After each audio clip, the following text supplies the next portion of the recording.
Introduction. Literature is one of the fine arts, like music, dance, painting, sculpture, as it is meant to give aesthetic pleasure rather than serve any utilitarian purpose. It consists of great books which, whatever their subject, are notable for literary form or expression. It is the aesthetic worth alone, or aesthetic worth combined with general intellectual excellence, which entitles a book to be considered as literature. In the realms of poetry, drama, and fiction, the greatest works are selected on the basis of aesthetic excellence or the beauty of expression. Books dealing with other subjects, as history, biography, natural science, religion, politics, etc., are considered as literature for their reputation of intellectual eminence, combined with aesthetic worth in the form of style, composition, and general force of presentation. This is a general definition of literature.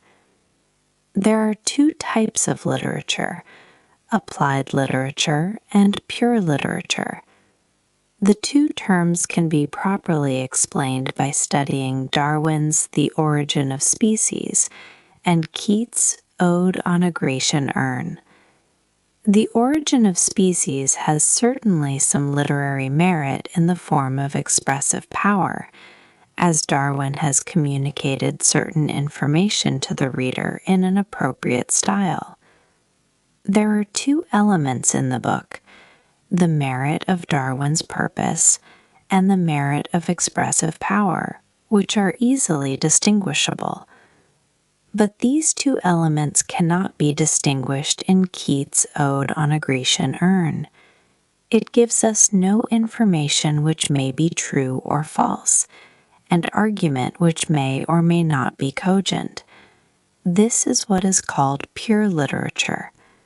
In applied literature, we have to ignore the purpose of the writer in order to appreciate its literary value, as in the case of Darwin's The Origin of Species and Gibbon's The Decline and Fall of the Roman Empire.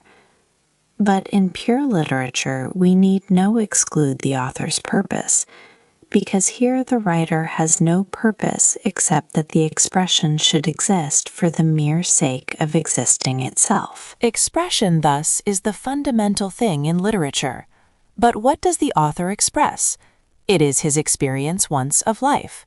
Now, an experience is the substance of literature. Everything that can be experienced by man in life for the sake of experience becomes the subject matter of literature. Literature communicates experience. In other words, the experience which lived in the author's mind must live again in the reader's mind.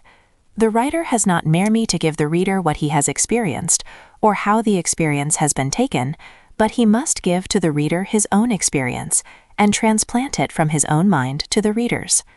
His experience may be actual or a sort of daydreaming, but imagination can transform it into something, as a whole to the reader. In order to achieve this, the writer must arouse the same imagination in his reader, and control it in such a manner that the reader may also imitate that experience. This he achieves by means of words, which should act as symbols of his experience, so that it can be properly represented to the reader. The writer must translate his experience in such symbolic equivalents of language.